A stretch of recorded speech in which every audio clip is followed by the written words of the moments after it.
예, 오늘 함께 나누신 말씀의 제목은 자녀를 맡김의 신앙, 훈육의 지혜라는 제목으로 함께 은혜 나누도록 하겠습니다. 자, 우리 친구들 말씀 잘 들을 준비 됐습니까? 네. 아유, 안 듣고 있네. 다시 한번 우리 친구들 말씀 들을 준비 됐어요? 네. 아멘 해야 돼요. 됐어요? 아멘. 아멘 하라니까. 말 안 듣는 건 옛날이나 오늘이나 비슷한 것 같습니다. 네. 제가 한 가지 질문하면서 설교를 준비하려고 합니다. 시작하려고 합니다. 여러분, 혹시 어린 시절을 떠올릴 때 우리 부모님에게 좀 아쉬운 점이 있으십니까? 아쉬운 점이 있다면 그게 무엇입니까? 한번 생각해 보세요. 우리 부모님이 이것만 좀 해주셨으면 참 좋았을 텐데 하는 거 혹시 있으세요? 혹시 우리 부모님이 재벌이 아니라서 좀 아쉬운 분 있으십니까? 내 부모가 훌륭한 인격을 가지신 좀 온화한 성품이었으면 얼마나 좋았을까, 이런 생각하시는 분 계십니까? 내가 성격이 지금 안 좋은 건 다 우리 부모님 때문이야, 뭐 이런 생각하세요 혹시? 어떤 분들은 우리 부모님이 이 평범한 부모님만 되어도 난 세상에서 가장 우리 부모님을 존경했을 거야 라고 말하는 분들도 있어요. 이 시대 진정 부모의 자격에 꼭 필요한 것이 무엇일까 한번 생각해 봤습니다. 제가 지금도 좀 보면 감동이 차오르는 그런 영화가, 인생 영화가 하나 있는데, 지금도 어떤 영화가 가장 감동스러웠습니까? 물어보면 전 이 영화를 얘기를 해요. 장사관 뭐 맨날 영화만 보나 봐. 저 고등학교 때 봤던 영화입니다. 고등학교 때. 지금도 기억이 날 정도로 감명이 깊었던 영화예요. 제목은 I am Sam이라는 영화입니다. 한 지능이 저 7세 정도 되는 이 샘의 역할을 맡은 이 시온 펜이 연기한 이 역할이에요. 그러니까 지능이 7세 정도밖에 안 되는 그런 지적 수준을 가진 이 샘이 우여곡절 속에 아이를 갖게 되는데 너무나 사랑스러운 딸을 갖게 된 거예요. 근데 잘 뭐 어찌어찌 해서 주변의 도움도 받고 해서 어찌어찌 해서 7살까지 키웠더니 나중에 정부에서 사회복지사가 들어와서 이렇게 부족한 사람에게 이 아이를 맡기는 건 아동학대니 우리가 양육권을 가져가겠다 했다가 이 소송을 벌이게 되고 하는 그런 이야기가 담겨 있는 영화예요. 저는 이 영화를 보면서 가장 기억에 남는 장면이 하나 있는데요. 이 양육권을 포기하려고 하는 이 샘, 이제 더 이상은 못 싸우겠습니다 하고 포기하려고 하는 이 아빠 샘과 이 변호사 리타의 대화가 저는 기억에 많이 남아요. 리타가 이렇게 얘기해요. 샘, 당신 딸 루시를 위해서 싸워야 됩니다. 이렇게 얘기를 해요. 그랬더니 루시를 잃지 않기 위해서 싸우는 것은 너무나 힘들어요 하면서 샘이 얘기합니다. 그랬더니 리타가 또 얘기해요. 샘, 힘들어서 싸워야 돼요. 루시를 잃을 수는 없잖아요. 이렇게 얘기를 한 거예요. 그랬더니 리타, 당신은 완벽하게 태어났잖아요. 나는 이렇게 태어났어요. 그런데 내가 어떻게 딸을 지킬 수 있겠어요? 라고 얘기를 한 거예요. 그랬더니 사회적으로 굉장히 성공했던 이 리타가 자신의 고백을 합니다. 사람들은 당신처럼 특별할 것이 없고 부족해요. 사람들은 누구나 길을 잃고 못난 부분이 있고 쓸모없는 존재라고 느낄 때가 많아요. 당신만 그런 게 아니에요, 샘. 그러니 당신의 딸을 포기하지 말아요. 당신의 딸에게 당신만이 아빠예요. 이렇게 얘기하는 장면이 있습니다. 그러고 나서 딸에게 오랜만에 찾아갔을 때 딸이 아빠를 막 때리면서 얘기합니다. 어떻게 나를 버리고 갈 수가 있어? 아빠 아니면 안 돼. 세상에 나의 아빠는 당신뿐이야. 라고 이 딸이 고백을 합니다. 저는 이 대화에서 정말 느꼈던 게 뭐냐면, 지적으로 부족한 한 남자와 사회적으로 성공한 한 변호사의 대화가 아니다라는 걸 느꼈어요. 그 대화는 각각 딸과 아들을 둔 두 부모의 대화라고 저는 봤어요. 서로 다른 이야기 같았지만 사실은 각자의 무력함을 토로하고 있는 거였어요. 사람이나 누구나 어느 순간 무력감을 느끼고 부모라면 자신이 부모로서 언제나 부족하다고 느낀다라는 것을 느꼈습니다. 저도.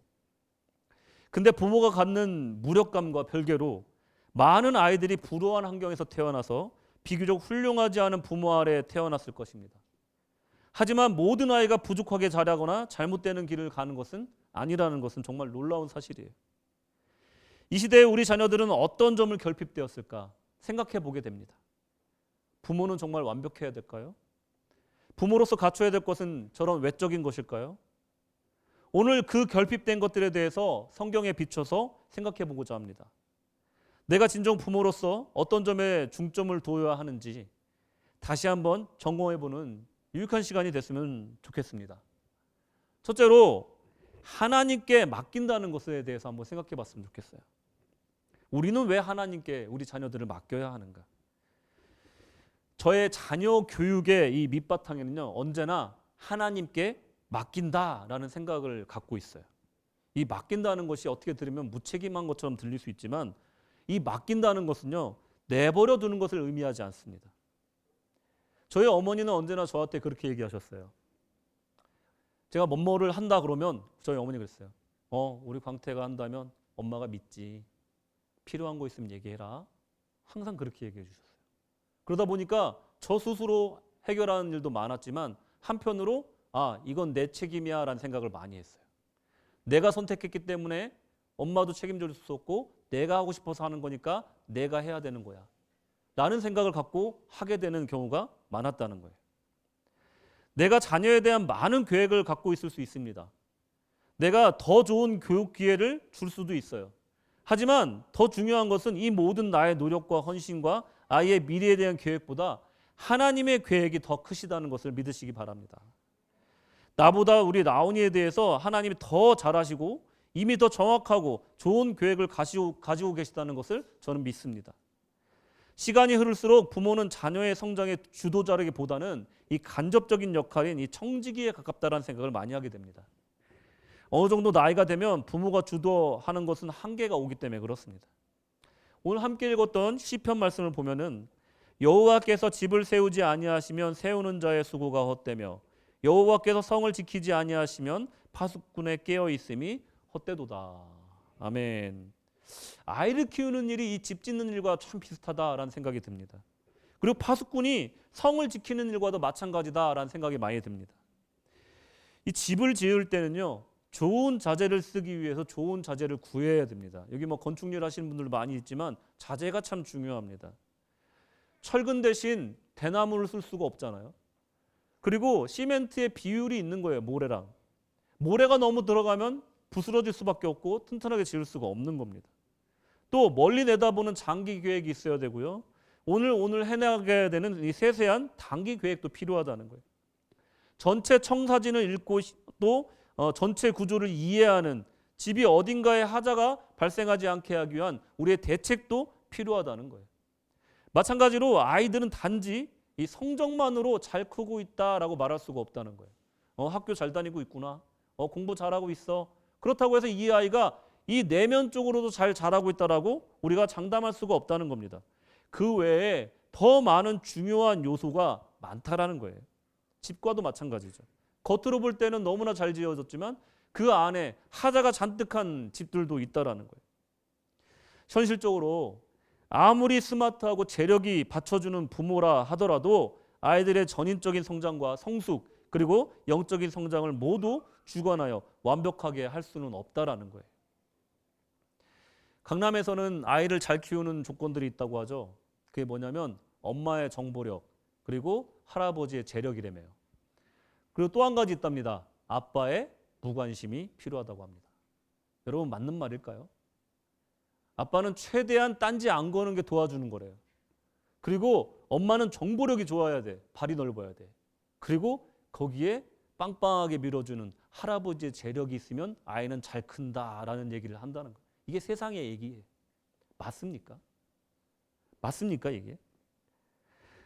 이게 아이들은 우리가 다 컨트롤할 수가 없는 거예요. 저 말씀에도 나와 있죠. 여호와께서 집을 세우지 않으시면 세우는 자의 수고가 헛되며 성을 아무리 밤새도록 지켜봐야 우리 아이들이 잘 되고 있나 나쁜 짓 안 하나 아무리 우리가 지켜보고 있어도 이 아이들 우리 부모님만 모르게 하고 다니고 있다는 거예요. 제가 청년부 학생부를 많이 해봐서 압니다. 여러분. 여러분 그 파수꾼의 지킴이 헛된 거예요. 여러분 부모만 우리 자식을 모르는 거예요. 그러니 우리가 하나님한테 우리 자녀들을 맡겨야 된다라는 것입니다. 우리의 부족함을 인정해야 돼요. 우리의 제한된 능력을 인정해야 된다는 것입니다. 우리는 주님의 도움이 너무나 필요합니다. 우리는 정말로 필요해서 아이들에게 공급해주고 아이들이 이끌고 있고 너무나 옳은 길이라고 생각하는 길로 우리 아이들을 이끌고 있지만 나중에 돌아보니까 정말 헛되고 헛된 일이었을 때가 얼마나 많이 있습니까? 부모에게 우선적으로 필요한 것은 무엇보다 우리 자녀라는 집을 세우시는 분이 내가 아니라 할아버지의 재력이 아니라 엄마의 정보력이 아니라 아빠의 무관심이 아니라 하나님이시라는 것을 인정해야 된다는 것입니다. 하나님께 맡긴다는 것은요, 비기독교인들 부모님들이 볼 때는 방인처럼 보일 수가 있어요. 하지만 믿는 부모에게는 믿는 구석이 있는 겁니다. 바로 하나님께 맡기면 하나님께서 키워준다는 것을 믿는 것입니다. 하나님께 맡기는 것은 그래서 믿음이 필요한 겁니다. 겸손이 필요한 거예요. 내 생각이 틀리다는 것을 인정하는 겸손이 필요한 거예요. 하나님이 선하시고 옳다는 것을 인정하는 믿음이 필요하다는 것입니다. 내가 할 수 있는 최선을 다하고 자녀 교육의 결과는 하나님께 맡겨야 된다라는 것입니다. 무엇보다 하나님을 인정하는 이 믿음 가운데 이 맡김이 있어야 됩니다. 그 마음이 이 신앙의 집을 든든히 지어지면 다른 비본질적인 문제는 정말 다 해결되는 역사를 경험하게 된다는 거예요. 나중에 그들이 세상에 나갔다가 길을 잃고 표류할 때 그들에게 올바른 신앙의 선배로 변함없이 서 있는 것만으로도 우리는 부모 역할을 잘 하고 있다는 것을 여러분 기억하시기 바랍니다. 자녀에게 부모는 어두운 밤 망망대해 길을 인도하는 이 등대 역할과도 같다라는 것을 잊지 마시기 바랍니다. 내가 나의 자녀와 보낼 수 있는 시간 여러분 한번 생각해 보십시오. 이제 우리 라온이가 이제 10살이니까 앞으로 한 짧으면 8년, 길어야 10년 요 정도 남은 것 같아요.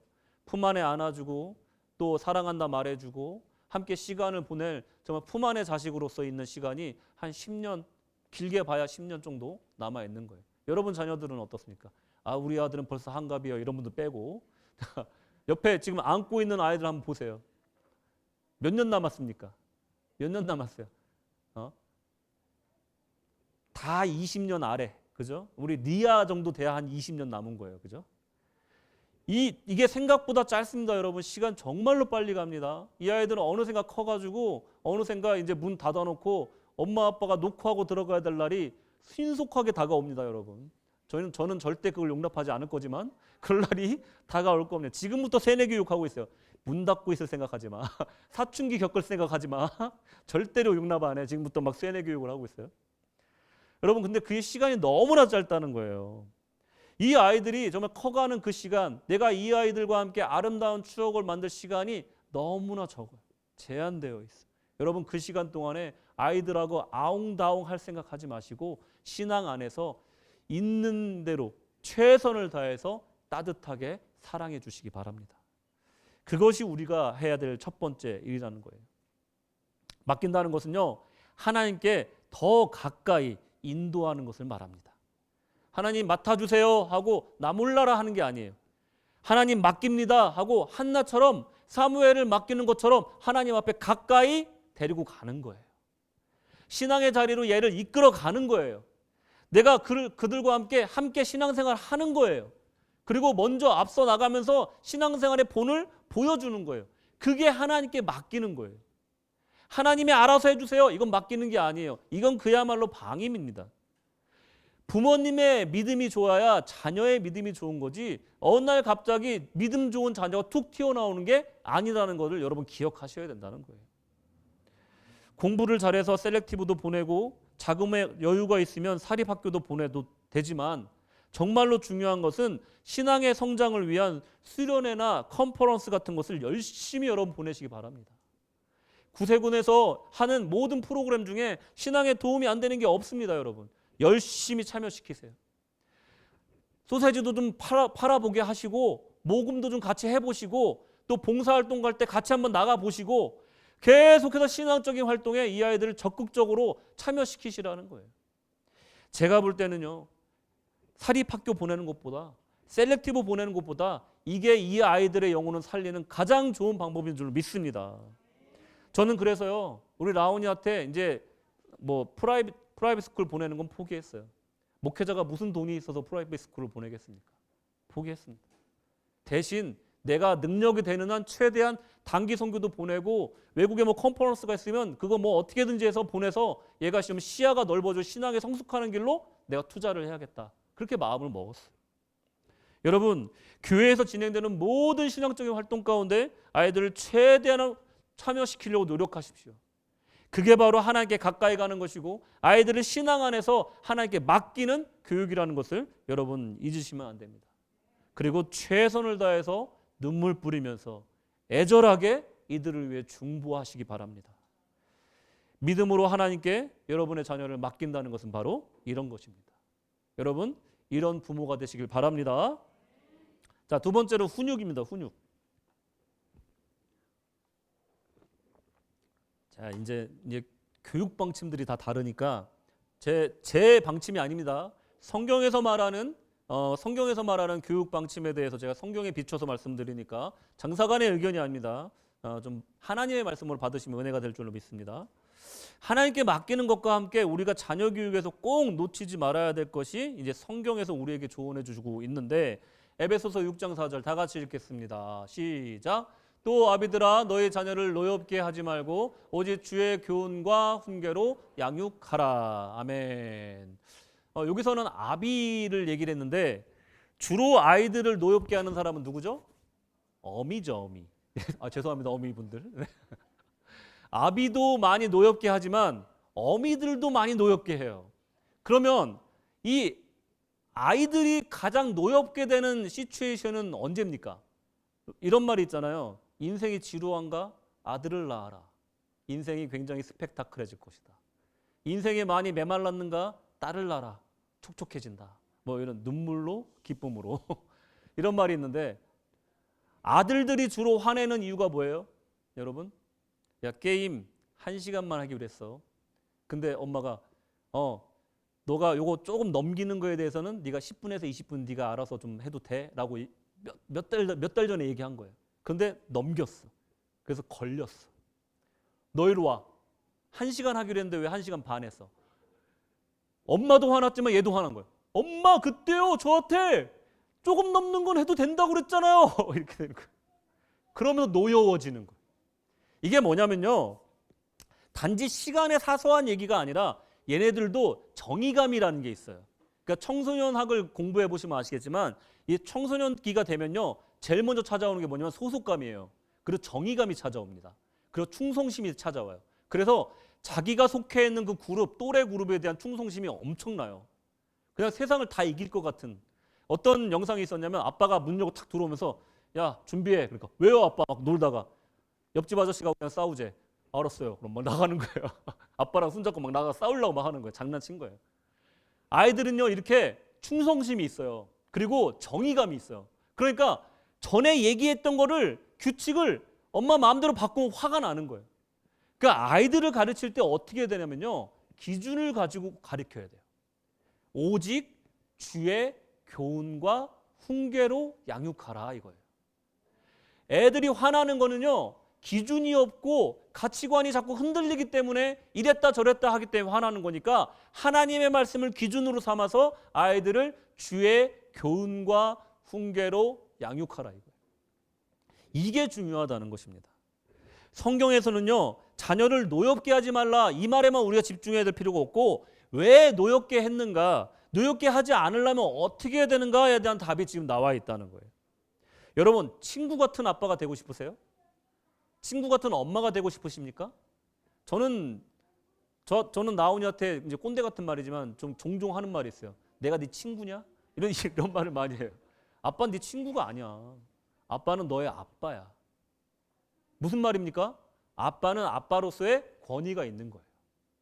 어느 정도까지만 친한 아빠는 있어요. 예, 친할 수는 있어요. 친근하고 뭐 못할 말 없이 다 아는 친한 아빠는 있을 수 있지만, 친구 같은 아빠는 뭐 같은 말 같지만 없는 거예요. 아빠는 무조건 권위가 있어야 돼요. 그 말에 힘이 있어야 돼요. 엄마도 마찬가지입니다. 친구 같은 아빠, 친구 같은 엄마는 사실은 이상에 불과한 걸 수도 있어요. 여러분 왜 그런지 아십니까? 여러분 생각해 보세요. 여러분의 그 어린 시절의 그 친구들, 학창 시절의 그 친구들을 생각해 보세요. 여러분들의 나쁜 짓 다 누구한테 배웠습니까? 누구한테 배웠어요? 네. 내 가장 친한 베스트 프렌드에게 가장 나쁜 걸 배우지 않으셨습니까? 다 끄덕거리시네. 저만 그런 게 아니었어요. 지금은 목사가 됐지만 그 친구가 저에게 나쁜 것을 다 가르쳐줬어요.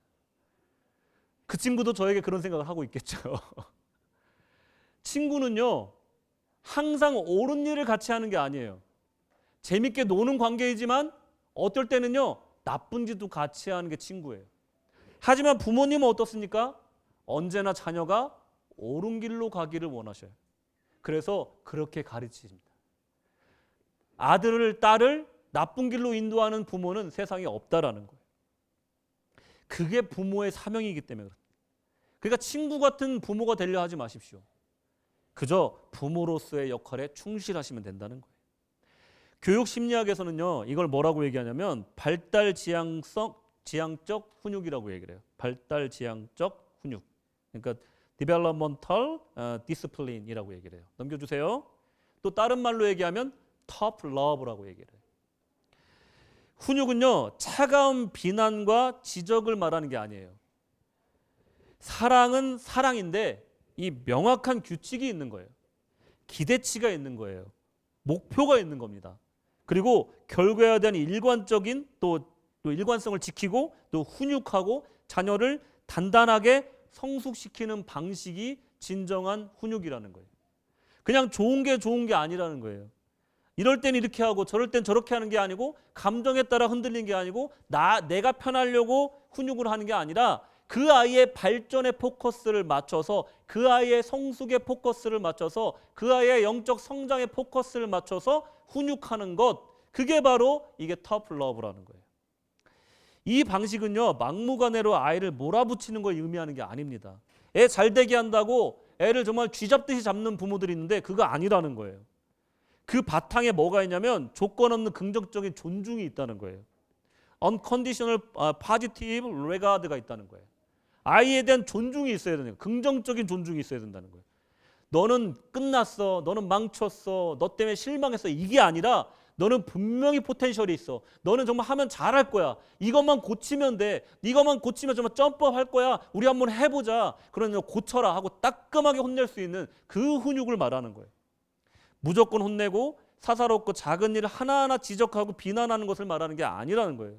분명한 목표와 일관성을 가지고 이끌어주고 스스로 하게끔 해주는 이 교육 방침을 이 터프 러브, 이 발달 지향적 훈육이라고 말하는 것입니다.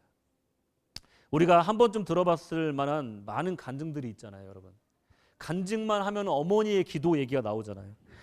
막 망나니였던 자식이, 뭐 금쪽이었던 자식들이 어머니 뭐 새벽에 흐느끼는 소리가 나도 눈을 떠봤더니 내 머리맡에서 기도하는 어머니의 기도 때문에 내가 마음을 돌리고 새 사람이 되었다. 뭐 이런 간증 많이 듣잖아요. 여러분 정말로 그럴까요? 현실 속에서 정말 그렇습니까? 정말 기도만 하면 될까요? 기도하는 어머니 밑에 있는 이 망나니 자식들은 다 회개하고 다 잘 됐을까요? 아무런 신앙교육 없이 그냥 기도만 하면 되냐 이거예요. 여러분 제가 강조해 말씀드리고 싶은 건 뭐냐면 기도도 소용없다 이 얘기가 아니에요. 기도도 하되 이들에게 정확한 영적인 훈육이 필요하다는 것입니다. 그게 사랑이라는 거예요.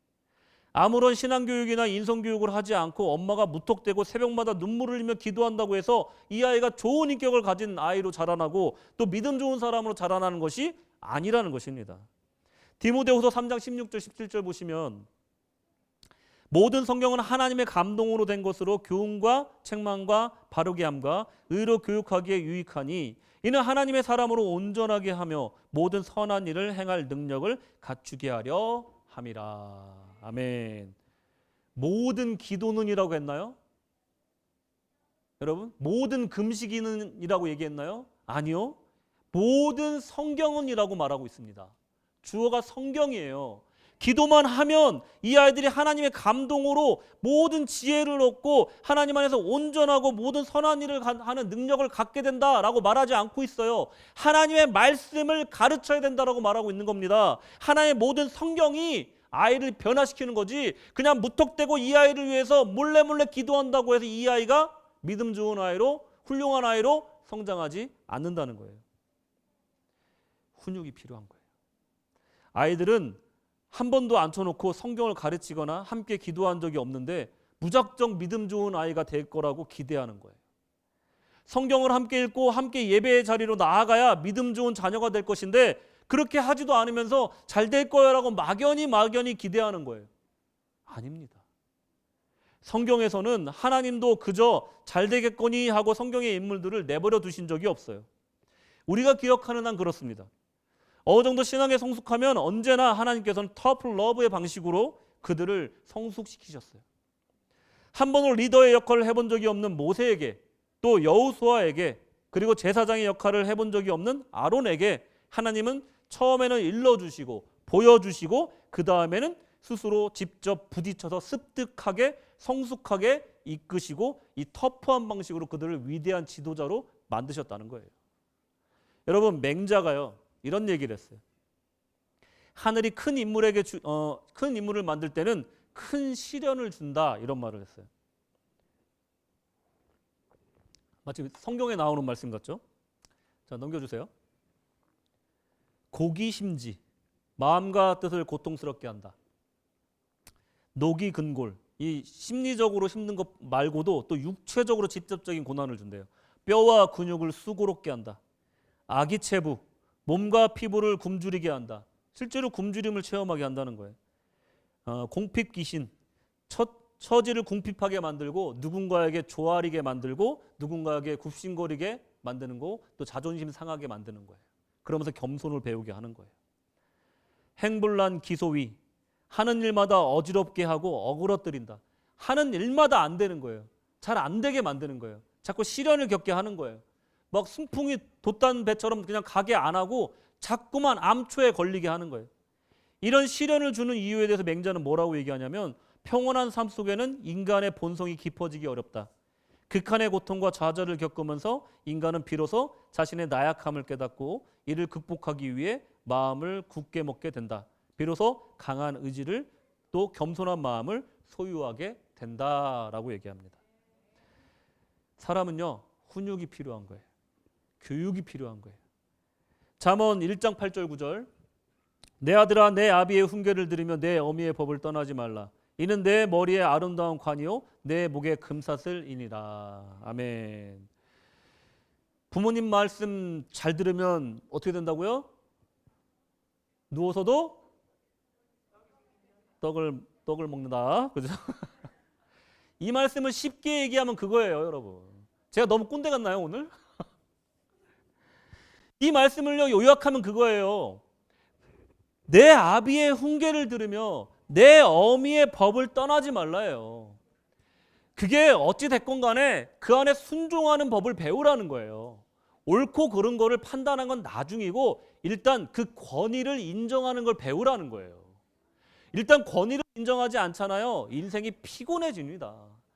만나는 사람마다 그 사람하고 경쟁해야 돼요. 나보다 높은 사람을 만나도 그 사람한테 배울 게 없는 거예요. 내가 잘났거든요. 난 누구의 말을 들은 적도 없거든요. 그러니까 아무리 훈계를 들어도 앵꽃게만 들리는 거예요. 그냥 마음에 그냥 불편하게만 들리는 거예요. 한 번도 아비의 훈계를 들은 적이 없고 어미의 법을 지켜본 적이 없는 사람에겐요, 사회에 나가면 모든 게 걸치는 거예요. 힘든 거예요. 자존심이 상하는 거예요. 마음이 아픈 거예요. 다 그냥 다른 사람한테는 그냥 방지턱에 불과한 게 나한테는 태산처럼 다가오는 거예요. 그런데 내가 옳다고 생각하든 틀리다고 생각하든 아버지의 훈계를 내가 듣는 연습을 했어. 훈련을 받았어. 그리고 엄마의 법을 좀 따라봤어. 그런 자녀들은요, 태산을 만나도 방지턱처럼 넘을 수가 있고 어떤 거친 사람을 만나도 콜라보레이션을 할 수가 있다는 거예요. 그게 바로 내 목에 금사슬이 된다는 거예요. 나의 영광이 된다는 거예요. 여러분, 아이들 이렇게 키워야 되지 않겠습니까? 부모님에 대한 존경과 사랑을 거부하는 가정 내의 작은 폭군으로 키우지 마십시오. 교묘하게 부모님의 동정심을 자극하고 기발한 방식으로, 때론 대범하게 부모를 기만하는 자녀에게 분명 훈육이 필요하다는 것입니다. 부모의 권위를 가르쳐야 돼요. 사회의 권위를 가르쳐야 돼요. 아이들을 훈육하는 건 절대 학대가 아닙니다. 그렇다고 훈육을 매질을 하라는 게 아니에요. 마땅히 행할 바에 대해서 모든 것을 설명할 필요도 없습니다. 이해시킬 필요도 없어요. 해야 할 것에 대해서는 그냥 하라고 말하면 됩니다. 나중에 자기가 그 이유를 찾으면 됩니다. 단 훈육 시 기억해야 될 원칙이 하나 있는데 그게 뭐냐면 아이를 무작정 잡아 돌리라는 게 아니에요. 아이를 훈육할 땐 이렇게 하라는 거예요. 아이를 훈육하기를 두려워하지 말라. 그러나 아이가 잘못을 뉘우치면 주저 말고 용서하라. 이렇게 얘기했어요. 이게요, 참 넘겨주세요. 아이를 훈육하는 걸 두려워하지 말아야 돼요. 아이를 훈육해야 돼요. 꼭 해야 될 일에 대해서는 분명히 얘기를 해야 됩니다. 그러나 아이들이 잘못됐다라고 얘기 안 하는데 벌써 용서해 주는 부모들 너무 많아요. 안타까워서. 안 돼요. 용서를 구할 때 그때는 용서를 해주세요. 근데 나 잘못한 거 없어 라고 하면 버티는 아이를 오늘은 좀 봐줘야겠다고 봐주는 순간 아이는 한 발짝 뒤로 물러나게 되는 겁니다. 성숙과는 멀어지는 거예요. 아이를 훈육하기를 두려워 말라. 그러나 아이가 잘못을 뉘우치면 주저 말고 사랑으로 용서해 주라. 여러분 나이 드신 분들 중에 나이 많은 자녀들과 대판 싸우고 안 보는 분들 되게 많더라고요. 요 중에도 계십니까 혹시? 손 들어보세요. 안 드시겠죠? 드시네. 안 드시길 바랬는데 드셨네. 당황스럽네. 그런 분들이 있어요. 왜 그러냐면 내가 훈육하는 것까지는 했어. 근데 이제 좀 내 아버지, 내 어머니 했으면 좋겠는데 아닌데요 하고 반기를 들어. 이놈, 고약한 놈 하면서 마음이 상하는 거예요. 그러니까 그 사람도 내가 괜히 아버지, 어머니 말을 너무 대놓고 반대를 했나 하고 후회를 하는데도 부모님이 너무 세게 용서를 안 하니까 자기도 한번 자존심을 세워보는 거예요. 그게 몇십 년이 가더라고요. 화해하십시오. 주님의 사랑을 용서하시기 바랍니다. 네, 다른 분들도 마찬가지예요. 여러분 훈육할 때는요 혼내키고 다시는 안 볼 생각으로 하는 게 아니에요. 훈육을 한다는 것은요 이 아이의 성장과 성숙을 위해서 내가 뼈를 깎는 고통으로 정말 조심스럽게 하는 얘기가 돼야 된다는 거예요. 쟤만 미워하고 아이는 미워하지 말라는 거예요. 가장 실패한 훈육은 격분으로 매를 들거나 미움을 쏟아내는 것과 일관성이 없는 것, 괜히 허용해 주거나 아니면 괜히 통제하는 것, 이런 것들의 문제가 항상 있다는 거예요. 입술을 깨물고 부모가 마땅히 가르쳐야 할 것을 가르쳐야 합니다. 그리고 제대로 뉘우치는 아이는 용서해 줘야 돼요. 뉘우치지 않는 아이는 그때까지 용서하면 안 됩니다. 그것은 아이를 망치는 행동입니다. 지금까지 저희가 이제 말씀을 마치겠는데 저희가 지금까지 이렇게 자녀 교육에 대해서 기본 자세에 대해서 좀 살펴봤어요. 분명히 저는 알고 있습니다. 여기 계신 분들 중에 이렇게 속으로 생각하시는 분들이 있을 거예요. 장사관아 누가 그걸 모르냐 이렇게 하시는 분들이 있을 거예요. 사관님은 뭐 그거 다 하고 있어요? 잘하고 있어요? 저도 잘 못하고 있습니다. 또 이런 분들도 있을 거예요. 아는데요 그게 좀 쉽지가 않습니다 라고 말하는 분들도 있을 것 같아요. 정말 그렇습니다.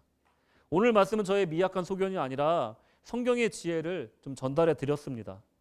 저도 그렇게 하려고 노력을 하고 있고요. 이렇게 잘 알지만 여전히 마음이 시원하거나 새로운 의욕이 생기지 않는 이유는 뭘까요? 그것은 자녀를 올바르게 키우는 일은 우리에게 여전히 버거운 일이기 때문에 그렇습니다. 그게 나이 먹은 자녀든 어린 자녀든 마찬가지라는 거예요. 아이를 하나 키우는 데는요 합심이 필요합니다. 그 이유는 원래 아이 하나 키우는 데는요 온 동네가 합심해서 키워야 되기 때문에 그렇습니다. 혼자는 못 키우는 거예요. 엄마 혼자는 안 되는 거예요. 부모만으로도 안 되는 겁니다. 원래 아이가 제대로 자라기 위해서는요 합심해야 되는 거예요. 내 자식만 소중히 하는 것이 아니라 남의 자식도 내 자식처럼 사랑해야 됩니다. 에베소서 5장 30절 말씀, 우리는 그 몸의 지체임이니라. 교회는 자식을 함께 키우는 키움의 공동체임을 여러분 기억하시기 바랍니다. 내 자식, 네 자식 나누지 마십시오. 이 주일 학생들 모두 한 명 한 명이 우리의 자녀임을 여러분 믿으시기 바랍니다. 하나님이 우리에게 주신 아이들이에요. 우리 교회의 아이들의 웃음소리가 끊임없는 것은 우리 교회의 축복인 줄로 믿으시기 바랍니다. 이 아이들 우리에게 주셨으니 내가 아비의 마음으로, 어미의 심정으로 이 아이들을 품고 잘 신앙 안에 키워야 될 줄로 믿습니다. 저는 우리 아이들 한 명 한 명에게 큰 비전을 봅니다. 그들에게 하나님의 사랑을 느낍니다. 우리 모두는 예수님께서 그랬듯이 이 아이들을 용납해야 됩니다. 아이들이 속을 썩일 때 여러분 이렇게 한번 생각해 보십시오. 여러분들이 그 아이를 처음 품에 안았을 때 그 첫사랑을 한번 떠올려 보십시오. 첫 울음을 터뜨리며 내 품에 안겨 있을 때 그 감격을 한번 생각해 보십시오. 하나님께서 주신 이 생명을 존귀하고 사랑스러운 아이로 키우겠다던 나의 다짐을 되새겨 보십시오. 사랑의 마음은 한없이 용납합니다. 동시에 옳은 길을 벗어나면 기도하며 애절하게 붙잡고 단호하게 훈육합니다. 그리고 아이들을 키우는 일은 내 힘만으로 되지 않으니 교회가 합력하여 아이들을 키워야 될 줄로 믿습니다.